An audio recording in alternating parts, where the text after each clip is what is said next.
dan semakin gelap. Mari rendahkan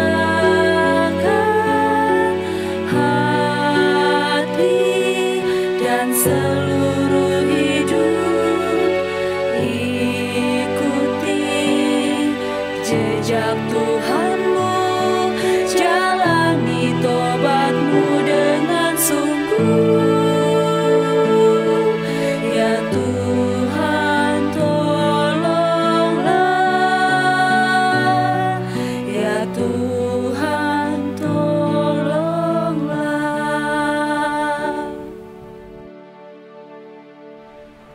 Bapak, Ibu, saudara-saudari, dan anak-anakku yang terkasih di dalam Tuhan, yang pada hari ini, pada pagi hari ini kita bersama-sama berkumpul dengan keluarga di dalam ibadah daring kita. Hari ini, minggu ini disebut Minggu Judika, yang berarti berilah keadilan, diambil dari Mazmur 43 ayat yang pertama. Terang ilahi semakin redup, semakin sirna tenggelam dalam kegagalan kami untuk mengenal dan menerimamu di dalam kehidupan pribadi, keluarga, dan persekutuan kami. Namun kami mau kembali pada Kristus, berjalan bersama dan menghayati penderitaannya. Mari kita datang, sujud dan menyembah Dia, seraya bersyukur atas setiap limpah berkat-Nya, dan kami undang jemaat untuk bangkit berdiri. Mari kita pujikan NKB 12 ayat 1 sampai dengan ayat yang ketiga.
Kebaktian pada saat ini mari kita tabiskan dengan votum dan salam. Kebaktian Minggu Prapaskah yang kelima ini berlangsung dalam nama Allah Bapa, Anak, dan Roh Kudus.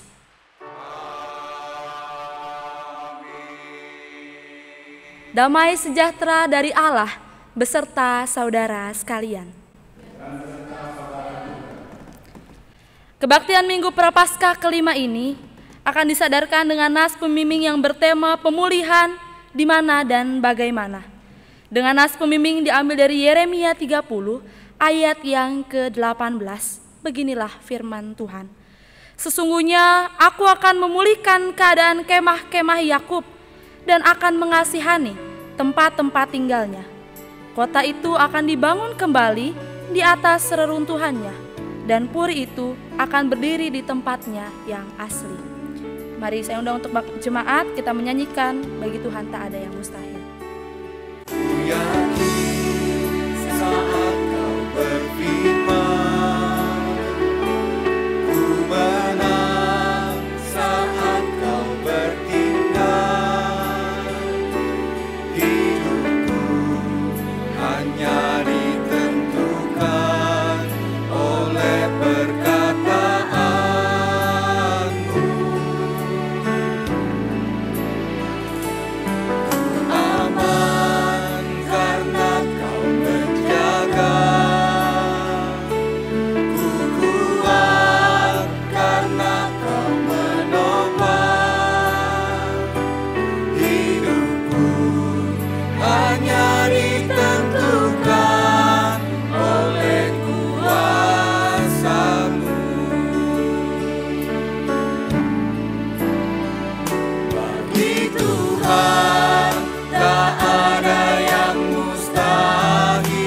Bapak, Ibu, saudara-saudari, dan anak-anakku yang dikasihi dalam Tuhan, kita akan nyatakan litani Prapaskah. Bagaimana tulang-tulang yang berserakan di lembah, begitulah keadaan kami saat ini ya Tuhan. Kami mati karena tidak mau mendengarkan suara Sang Terang Ilahi. Bagaikan tulang-tulang yang mengering di lembah, begitulah keadaan kami saat ini ya Tuhan. Roh dan jiwa kami kering tanpa pengharapan. Bagaikan tulang-tulang kering yang berderak-derak lalu bersatu dan hidup karena nubuat dan hembusan Roh Kudus, begitulah keadaan kami saat ini ya Tuhan. Kami yang rindu belas kasih dan pemulihan-Mu.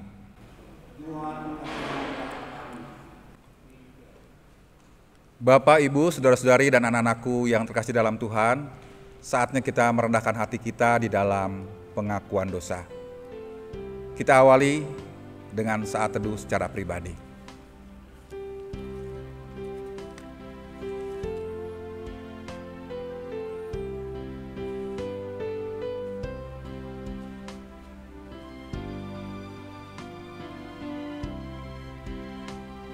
Allah yang kami kenal di dalam Yesus Kristus, hari ini kami memeriksa diri kami dan mengaku bahwa kami masih hidup dalam dosa. Penyertaan-Mu selama ini belum membuat kami benar-benar hidup dalam ketaatan dan kekudusan. Kasih-Mu menjadi begitu murah ketika kami berbuat jahat di hadapan Tuhan dan sesama kami. Tolonglah kami ya Tuhan, kuatkanlah tekad kami agar jalan derita yang akan Tuhan lalui sungguh-sungguh dari hati dan mengubahkan kehidupan kami. Amin.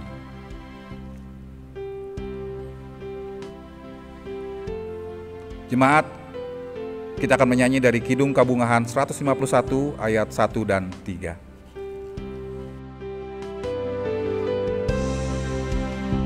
Raga kami di sarangmu pohara, nyawa kami dikorbankan kermarane, marane migawe naon pikeun diri kami, pikeun kami, pikeun kami, rek migawe naon. Ketik kami ujur badan kami rusak, lara siksa di Golgota kermarane, marane migawe naon pikeun diri kami, pikeun kami, pikeun kami, rek migawe naon. Tempat ramah sawarga, tempat nu senang, ku kami dibilar sekasup neraka, marane migawe naon pikeun diri kami, pikeun kami, pikeun kami, rek migawe naon. Barang siapa kita yang telah mengaku dosa di hadapan Tuhan, maka Tuhan akan memberitakan anugerah pengampunan bagi kita semua. Anugerah pengampunan diberitakan bagi kita sebagaimana tertulis dalam surat Paulus kepada jemaat di Kolose. Dalam surat Kolose pasal yang pertama, ayat yang ke-13 hingga yang ke-14. Ia telah melepaskan kita dari kuasa kegelapan dan memindahkan kita ke dalam kerajaan anaknya yang kekasih. Di dalam Dia kita memiliki penebusan, yaitu pengampunan dosa. Demikianlah berita anugerah pengampunan bagi kita. Mari kita akan membacakan Mazmur secara bersama-sama dengan cara berbalasan dari Mazmur 130 ayat 1 sampai dengan yang ke-8. Seruan dari dalam kesusahan. Dari jurang yang dalam aku berseru kepadamu ya Tuhan. Biarlah telingamu menaruh perhatian. Jika Engkau ya Tuhan mengingat-ingat kesalahan-kesalahan, tetapi padamu ada pengampunan. Aku menanti-nantikan Tuhan, jiwaku menanti-nanti. Jiwaku mengharapkan Tuhan.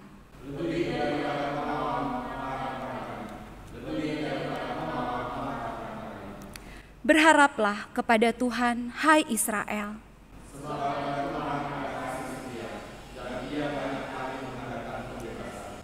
Dialah yang akan membebaskan Israel. Kita sambut dengan nyanyian PKJ 48, Kemuliaan bagi Bapa. Kemuliaan bagi Bapa, Putra dan Roh Kudus, seperti semula, kini dan terus, dan kekal selama-lamanya.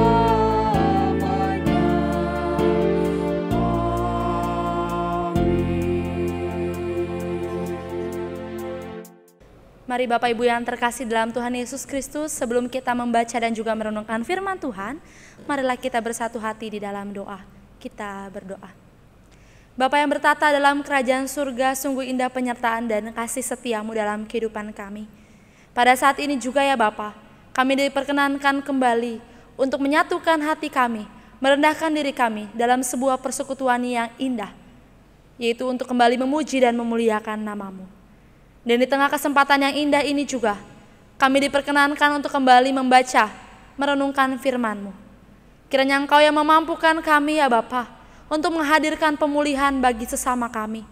Untuk kami juga dapat mampu melakukan pemulihan diri kami, sehingga kami mampu memberikan dampak bagi sesama kami.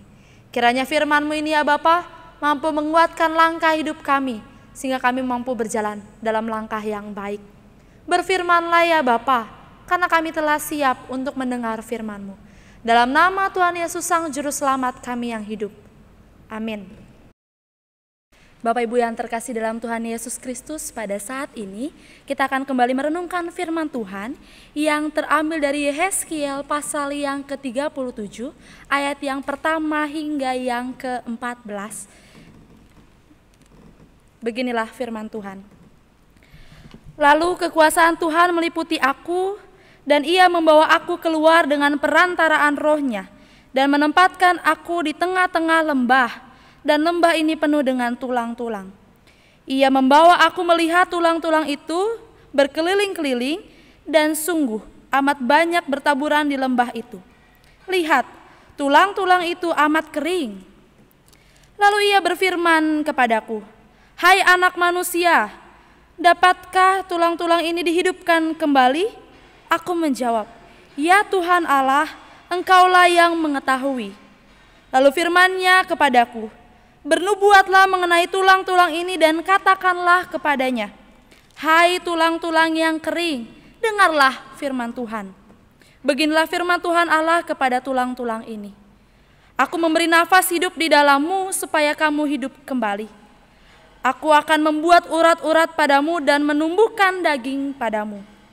Aku akan menutupi kamu dengan kulit dan memberikan kamu nafas hidup, supaya kamu hidup kembali, dan kamu akan mengetahui bahwa Akulah Tuhan. Lalu aku bernubuat seperti diperintahkan kepadaku, dan segera sesudah aku bernubuat, kedengaranlah suara, sungguh suatu suara berderak-derak, dan tulang-tulang itu bertemu satu sama lain.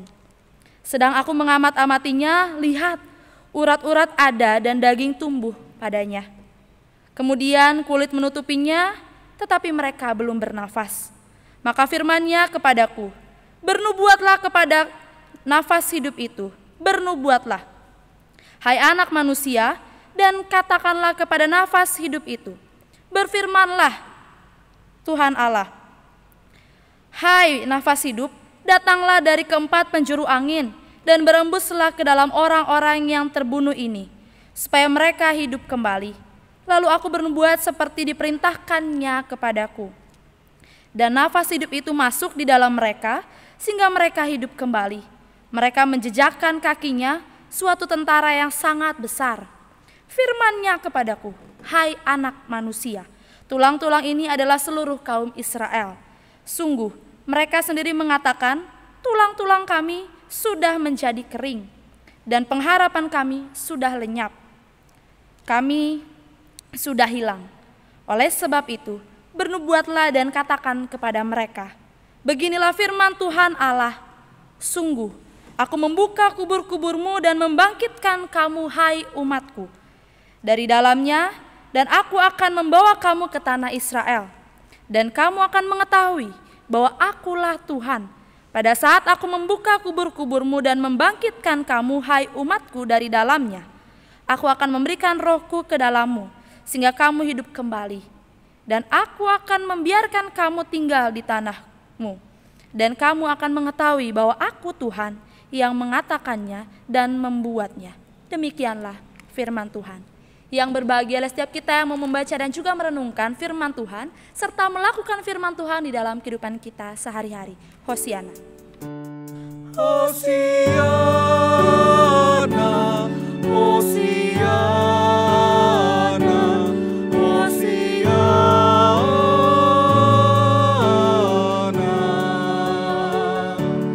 Hosiana,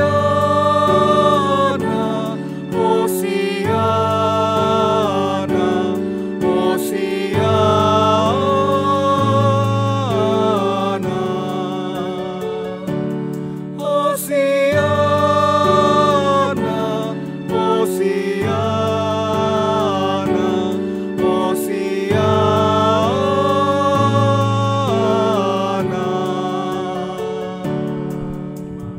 Shalom Bapak Ibu sekalian yang dikasihi oleh Tuhan Yesus Kristus, bagaimana kabarnya? Semoga kita semua dalam keadaan yang baik dan sehat meskipun masih hanya bisa bertatap secara visual via online saja. Tapi pada hari ini kita mau merenungkan firman Tuhan, dan tema firman Tuhan pada saat ini yaitu mengenai pemulihan, di mana dan bagaimana. Pemulihan dapat diartikan menjadi dua hal.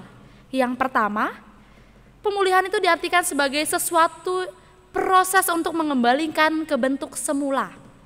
Yang dulu seperti apa, sekarang seperti apa, itu berubah dan itu dikembalikan ke bentuk semula.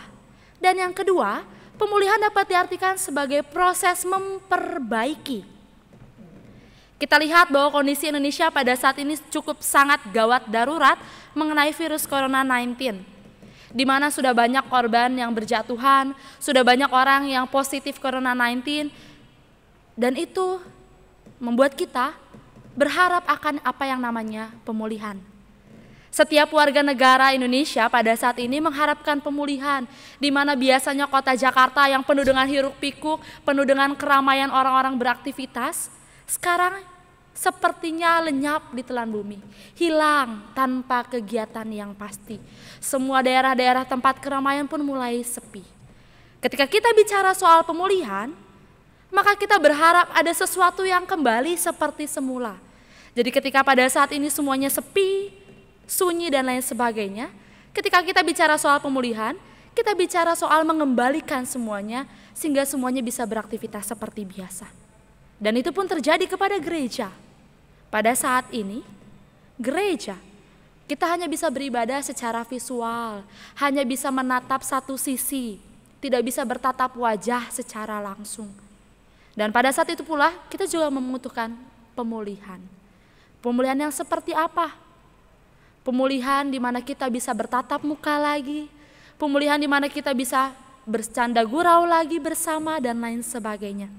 Itu yang dinamakan pemulihan. Melihat hal tersebut yang dinamakan pemulihan, seringkali dinilai sebagai sesuatu yang nampak, seringkali dinilai sebagai sesuatu yang terlihat saja. Tapi ternyata pemulihan bukan hanya sekedar sesuatu yang terlihat, bukan hanya sekedar sesuatu yang nampak, tapi juga mungkin tidak nampak. Lalu seperti apa sih pemulihan yang seharusnya terjadi? Dan pada hari ini, pada saat ini, kita mau belajar mengenai pemulihan yang dilakukan oleh Tuhan kepada bangsa Israel. Melalui bacaan yang kita baca dari Yehezkiel pasal yang ke-37, ayat yang pertama hingga yang ke-14 dijelaskan bahwa bangsa Israel pada saat itu mengalami masa ketertindasan, masa keterpurukan dan lain sebagainya. Pada waktu itu bangsa Israel mengalami ketertindasan, tapi di tengah ketertindasan yang terjadi, mereka tetap melakukan penyelewengan iman. Yaitu yang pertama, ketika mereka sedang tertindas, mereka tidak lagi mengandalkan kekuatan Tuhan. Mereka tidak lagi mengandalkan kekuatan Sang Mesias, tapi mereka mengandalkan kekuatan raja-raja atau orang-orang pintar dan bahkan melupakan Tuhan. Yang kedua, di tengah-tengah itu, bait suci yang dianggap sebagai tempat yang menjadi pusat religius pada saat itu, dijadikan tempat juga untuk melakukan penyelewengan. Bahkan bait suci rusak oleh perilaku iman yang kurang baik. Dan melihat hal tersebut, Allah kecewa. Allah merasa marah. Dan keadaan Israel bukannya semakin pulih, bukannya semakin baik, tapi pada saat itu keadaan Israel semakin memburuk. Dan ketika keadaan Israel semakin memburuk, tantangan semakin besar, tertindasan juga semakin menumpuk dan lain sebagainya, orang Israel mulai kehilangan harapan.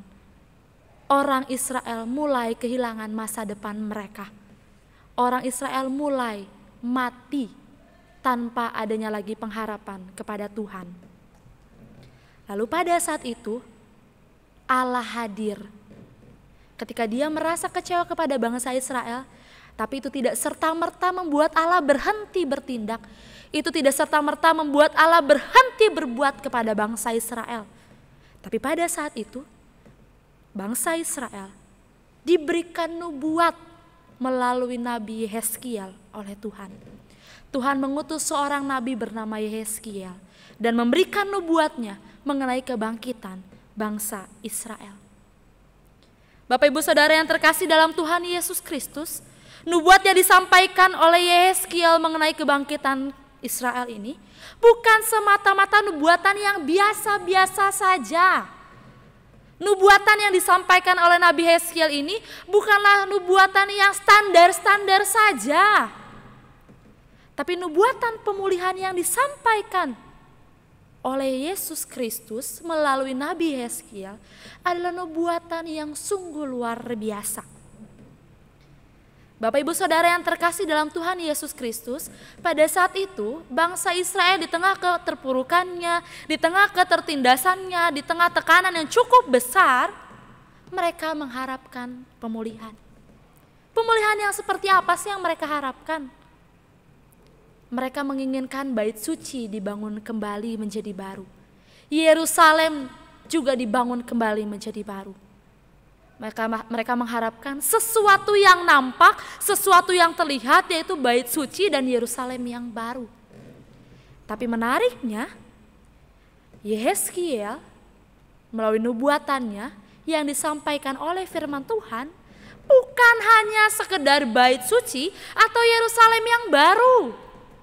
Tapi ternyata itu lebih mendalam, lebih bermakna daripada hanya sekedar fisik, daripada hanya sekedar sesuatu yang nampak dan terlihat.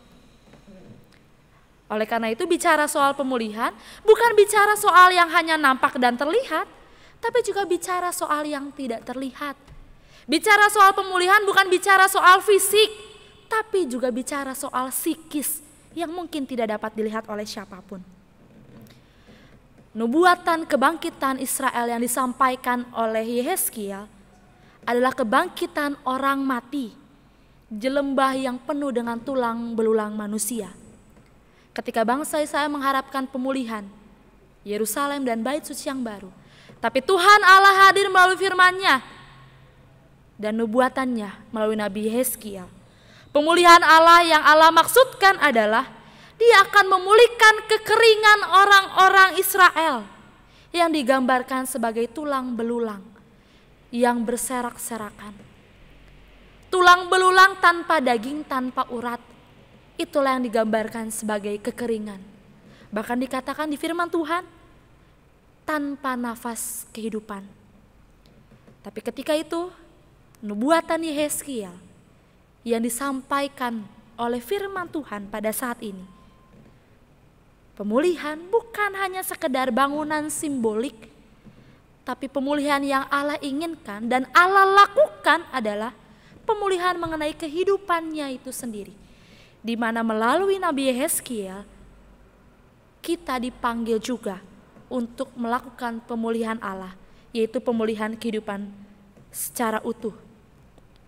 Dan pada saat ini kita juga diingatkan sebagai gereja. Ketika Tuhan mengutus Nabi Yeskiel untuk memulihkan bangsa Israel yang bukan hanya sekedar simbolik, bukan hanya sekedar fisik, melainkan secara pribadi orang. Dan pada saat ini gereja juga diajak untuk melihat seperti itu. Bapak Ibu Saudara yang terkasih dalam Tuhan Yesus Kristus dan anak-anak juga, gereja pada saat ini diingatkan. Gereja biasanya ketika bicara soal pemulihan hanya cenderung soal peremajaan gedung gereja, hanya cenderung berdasarkan renovasi gedung gereja, menginginkan bangunan yang lebih baik dibanding yang sebelumnya. Tapi kita melupakan tugas dan tanggung jawab gereja yang sesungguhnya, yang dikatakan pemulihan tadi. Yang Allah maksudkan dalam pemulihan bukan secara fisik dan secara simbolik atau secara bangunan yang terlihat, tapi juga secara esensial kehidupannya, yang di dalamnya ada relasi antara manusia dengan Allah, relasi antara manusia dengan sesama manusia lainnya, dan juga relasi antara manusia dengan alam. Gereja harusnya kembali tersadar pada saat ini. Gereja harus mampu melihat tulang-tulang kering. Gereja harus mampu melihat tulang belulang yang berserakan di luar sana. Artinya gereja harus mampu melihat orang-orang yang mungkin pada saat ini kehilangan harapan, yang mungkin pada saat ini kehilangan masa depan mereka untuk tetap hidup. Pemulihan Allah yang Tuhan Allah lakukan adalah tulang-tulang yang berserakan tadi semuanya dikumpulkan menjadi satu, secara berderak mereka bersatu. Dan pada saat itu pula tumbuhlah daging dan juga urat. Dan seketika itu pula Tuhan memberikan nafas kehidupan, yaitu apa? Tuhan yang menyatukan dan juga mempersatukan semuanya antara satu tulang dengan tulang-tulang yang lainnya.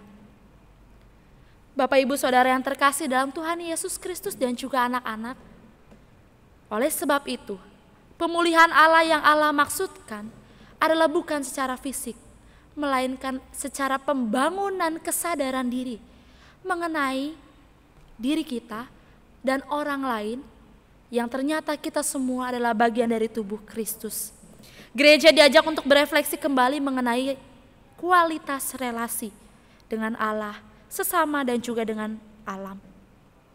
Sebagai orang Kristen kita mengimani bahwa Allah yang Maha Kuasa mampu mengerjakan segala sesuatu. Tapi dengan itu, secara bersamaan, iman kita juga harus kita akui bahwa ketika kita merasa bahwa kita beriman kepada Tuhan, kita juga mampu untuk berlaku dan bertindak dalam melakukan sesuatu. Bagaimana caranya? Kita melihat Indonesia pada saat ini sudah cukup gawat virus Corona 19. Di mana banyak orang sekali jatuh korban-korban yang mengalami positif Corona, COVID-19. Dan pada saat itu gereja diajak untuk melihat mereka.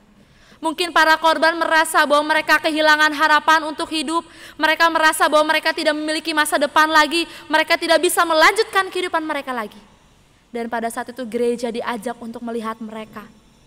Gereja diajak untuk melihat para tulang belulang yang mungkin kekeringan kehilangan harapan, sama seperti bangsa Israel pada waktu itu. Gereja diajak untuk berefleksi, sejauh mana gereja mampu bertindak, sejauh mana gereja mampu melakukan sesuatu perubahan. Lalu bagaimana caranya dengan keadaan dan kondisi yang sudah seperti sekarang? Pertama, sebagai gereja, umat Tuhan, kita mendoakan mereka, para korban, para tenaga medis, para relawan yang membantu mengevakuasi para korban dari COVID-19 ini. Kita tidak perlu hadir secara fisik kepada mereka, tapi kita perlu hadir secara iman kita, mendoakan mereka, mendukung dan mensupport mereka dalam keadaan apapun. Karena banyak berita pada saat ini, Bapak Ibu Saudara yang terkasih dalam Tuhan Yesus Kristus, seorang perawat diusir dari kosannya, tidak boleh pulang ke kosannya karena takut membawa virus, karena takut membawa dampak buruk dan lain sebagainya. Tapi yang hari ini mau firman Tuhan ingatkan kepada kita, kita diajak untuk mendoakan mereka. Kita diajak untuk mendukung mereka, bukan dengan kehadiran fisik saja, tapi juga dengan secara iman kita, mengakui bahwa mereka adalah bagian dari tubuh Kristus yang harus kita doakan dan harus kita dukung.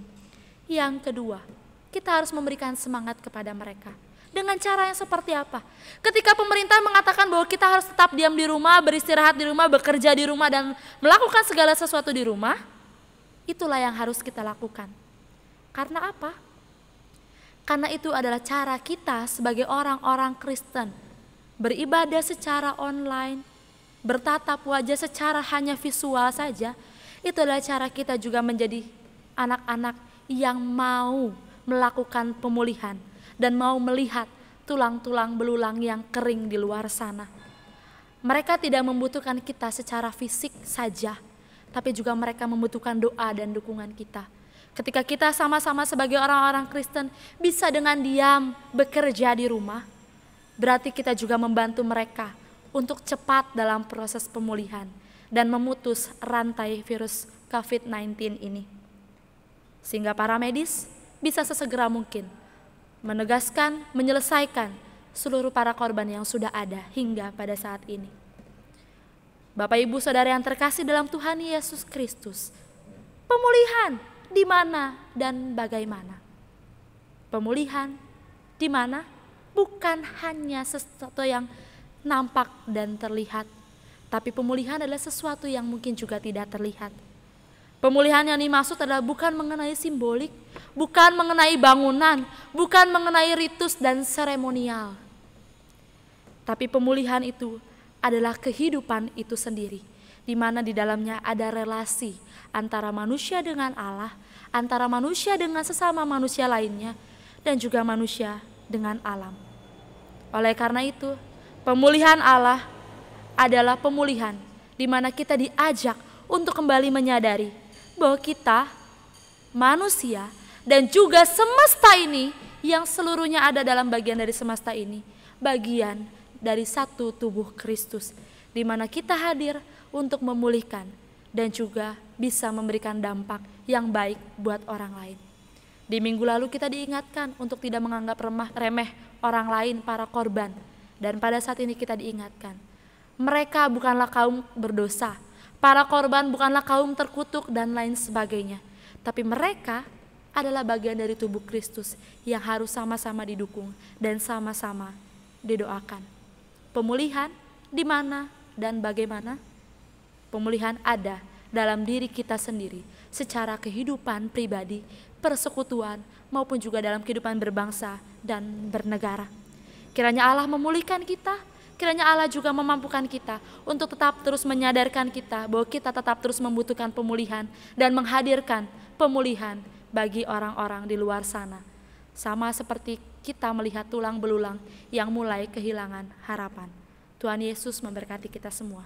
Amin.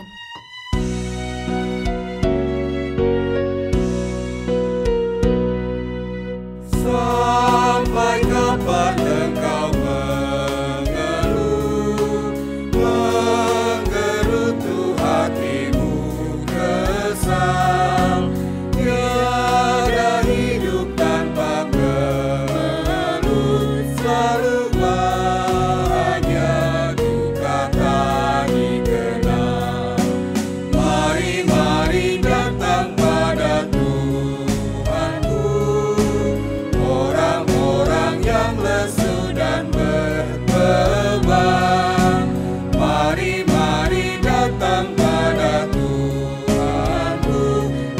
akan membuat lega dan tenang.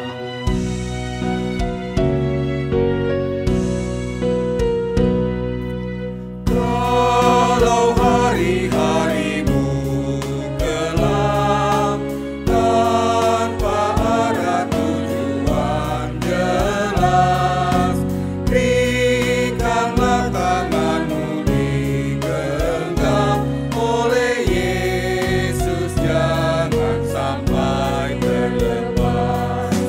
Mari, mari datang pada Tuhanku, orang-orang yang lesu dan berbeban. Mari, mari datang pada Tuhanku, Dia akan membuat lega dan tenang.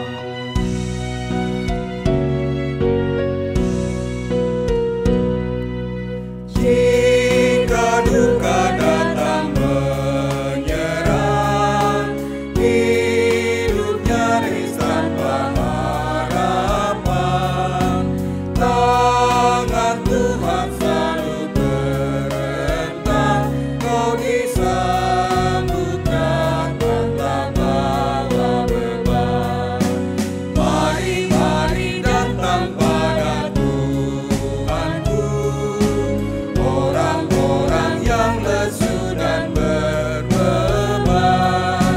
Mari, mari datang pada Tuhanku, Dia akan membuat lega dan tenang. Bapak, Ibu, dan saudaraku serta anak-anak yang dikasihi Tuhan, mari kita mengucapkan pengakuan iman kita secara bersama-sama. Aku percaya kepada Allah Bapa yang Maha Kuasa, Khalik langit dan bumi, dan kepada Yesus Kristus, anak yang tunggal Tuhan kita, yang dikandung daripada Roh Kudus, lahir dari anak darah Maria, yang menderita sengsara di bawah pemerintahan Pontius Pilatus, disalibkan, mati dan dikuburkan, turun ke dalam kerajaan maut. Pada hari yang ketiga bangkit pula dari antara orang mati, naik ke sorga, duduk di sebelah kanan Allah Bapa yang Maha Kuasa. Dan dari sana Ia akan datang untuk menghakimi orang yang hidup dan yang mati. Aku percaya kepada Roh Kudus, gereja yang kudus dan am, persekutuan orang kudus, pengampunan dosa, kebangkitan daging, dan hidup yang kekal. Amin. Mari kita bersatu di dalam doa syafaat kita. Ya Bapa, pada saat ini kami merendahkan diri kami untuk kembali menaikkan pokok-pokok doa kami kepadamu ya Bapa. Terima kasih atas apa yang boleh kami terima. Terima kasih juga atas apa yang boleh terjadi dalam kehidupan kami hingga sampai saat ini. Pada saat ini kami ingin berdoa ya Bapa, untuk saudara-saudara kami, rekan-rekan kami, keluarga kami yang mungkin di dalam keadaan sakit dan lemah fisik. Kiranya Engkau hadir memulihkan mereka, kiranya Engkau hadir dalam menyembuhkan mereka ya Bapa, sehingga mereka pun dapat beraktivitas seperti sedia kala. Dan pada saat ini mungkin kami merasa sedih ya Bapa melihat kondisi Indonesia yang semakin menurun, semakin banyak korban yang berjatuhan akan virus corona ini. Tapi kami yakin dan percaya Tuhan tidak akan pernah membiarkan kami jatuh hingga tergeletak. Tuhan akan memulihkan negara ini. Tuhan akan memulihkan setiap korban yang menjadi korban dari virus corona ini. Biarkanlah Engkau yang memampukan setiap pribadi yang mengalami sakit, yang mungkin juga dalam proses pemulihan, untuk dapat kembali seperti semula ya Bapa. Ya Bapa, kiranya juga Engkau memberkati keluarga yang mendampingi. Kiranya Engkau yang memberikan kekuatan dan kesabaran kepada mereka, sehingga mereka mampu untuk dapat menjadi pribadi yang selalu hadir, meskipun tidak secara fisik, tapi secara doa dan dukungan, bahkan semangat yang diberikan kepada rekan, saudara, dan keluarga yang sedang dalam kondisi sakit ya Bapa.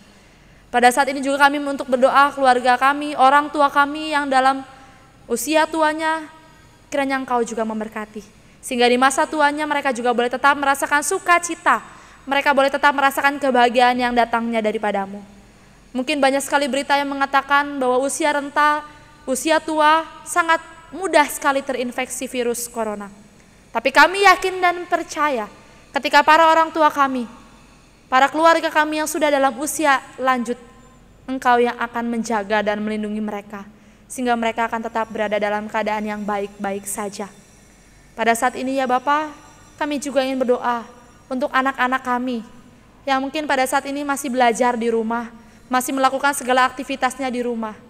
Tapi kami yakin dan percaya Engkau yang akan memberikan kepintaran kepada mereka. Sekalipun mereka tidak dapat bertemu dengan guru-guru mereka secara langsung, tapi proses pendidikan yang terjadi boleh tetap berlangsung dengan baik, sehingga anak-anak kami tetap tumbuh dengan kepintaran, tumbuh dengan kebijaksanaan, bahkan tumbuh dengan rasa tanggung jawab yang besar. Ya Bapa, kami memiliki kerinduan untuk negara ini kembali pulih. Kami memiliki kerinduan untuk negara ini kembali seperti semula ya Bapa. Kiranya Engkau yang memampukan kami setiap warga negaramu, setiap anak-anakmu untuk tetap mau berserah, untuk tetap mau menyerahkan seluruh kehidupan kami hanya ke dalam tangan pengasihan-Mu saja. Ajarkan kami untuk tetap terus dewasa. Ajarkan kami untuk tetap terus bertanggung jawab dengan kehidupan yang boleh terjadi pada saat ini. Ketika kami diminta untuk tetap diam di rumah, bekerja di rumah, Engkau yang akan memberikan hikmat kepada kami, sehingga kami boleh tetap melakukan setiap aturan pemerintah, aturan dari gereja yang mengharuskan kami untuk tetap diam di rumah, sehingga kami juga boleh tetap memutus rantai penularan virus COVID-19 ini. Ya Bapa, kiranya Engkau yang boleh jaga kami, Engkau boleh lindungi kami. Setiap persekutuan yang boleh terjadi dimanapun berada. Dan para tenaga medis, para korban, para relawan yang juga menjadi bagian dalam proses pemulihan ini, Engkau mampukan, Engkau kuatkan mereka, Engkau jaga mereka. Ketika mereka boleh menjadi garda paling depan, menjaga dan melindungi kami, Engkau juga boleh menjaga dan melindungi mereka, sebagaimana tugas dan tanggung jawab yang mereka lakukan ya Bapa. Hadirlah dalam setiap kehidupan pribadi kami, hadirlah dalam setiap kehidupan keluarga kami, maupun persekutuan kami ini ya Bapa. Dimanapun kami berada, apapun yang kami kerjakan, kiranya Engkau boleh hadir bersama-sama dengan kami, menaungi, melindungi, menjaga dan menyertai seluruh kehidupan kami. Ya Bapa, kami adalah manusia yang seringkali melakukan kesalahan dan dosa. Ampunilah segala dosa dan kebersalahan kami. Ajarlah kami untuk tetap mau belajar, memulihkan diri kami, dan juga membawa pemulihan bagi orang lain.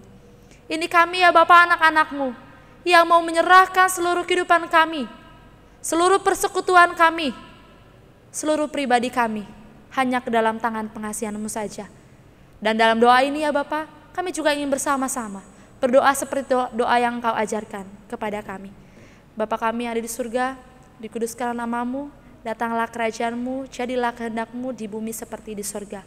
Berikanlah kami pada hari ini makanan kami yang secukupnya, dan ampunilah kami akan segala kesalahan kami, seperti kami juga mengampuni orang yang bersalah kepada kami. Dan janganlah membawa kami ke dalam pencobaan, tapi lepaskanlah kami daripada yang jahat. Karena Engkaulah yang punya kerajaan dan kuasa dan kemuliaan sampai selama-lamanya. Amin. Bapak, Ibu, dan saudaraku serta anak-anakku yang dikasihi dalam Tuhan, mari kita bersama-sama menyatakan rasa syukur kita dengan kita memberikan persembahan di dalam kebaktian kita masing-masing di keluarga, dan mengingat firman Tuhan dalam Matius 5 pasal 23 sampai dengan 24. Demikian firman Tuhan, sebab itu jika engkau mempersembahkan persembahanmu di atas mezbah dan engkau teringat akan sesuatu yang ada dalam hati saudaramu terhadap engkau, tinggalkanlah persembahanmu itu di depan mezbah itu dan pergilah berdamai dahulu dengan saudaramu, lalu kembali untuk mempersembahkan persembahan itu. Persembahan akan diiringi dengan pujian lagu dari NKB 133.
Bapak, Ibu, dan saudaraku yang dikasih dalam Tuhan, serta anak-anakku, mari kita menyerahkan persembahan kita ke dalam tangan pengasihan Tuhan. Mari kita berdoa. Syukur kepada Tuhan atas setiap berkat yang kami nikmati sampai saat ini. Kami yakin dan percaya bahwa semua berkat yang kami terima itu karena kemurahan Tuhan dalam hidup kami. Jikalau bukan Tuhan yang membukakan pintu rejeki bagi kami, maka sia-sialah segala usaha dan kerja keras kami. Untuk itu kami mengucap syukur seraya memohon kiranya Tuhan menerima persembahan kami ini sebagai tanda syukur kami atas kemurahan-Mu. Dalam Kristus kami berdoa. Amin. Saudara-saudara jemaat yang terkasih dalam Tuhan Yesus Kristus, pemulihan Allah bukan secara fisik, melainkan secara kehidupan kita, secara pribadi, persekutuan maupun juga bernegara. Biarkanlah kita melakukan tetap terus pemulihan dan juga mampu menghadirkan pemulihan bagi kehidupan orang lain. Dan pada saat ini kita akan merespon dengan menyanyikan NKB 188. Tiap langkahku diatur oleh Tuhan.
sebelum kita kembali ke dalam kegiatan masing-masing yang tetap di rumah, dalam mengerjakan setiap aktivitas kita di rumah, marilah kita terima berkat Tuhan. Kasih Allah Bapa dan kasih Tuhan Yesus Kristus, serta persekutuan dengan Roh Kudus, menyertai saudara-saudara dari saat ini sampai selama-lamanya. Amin.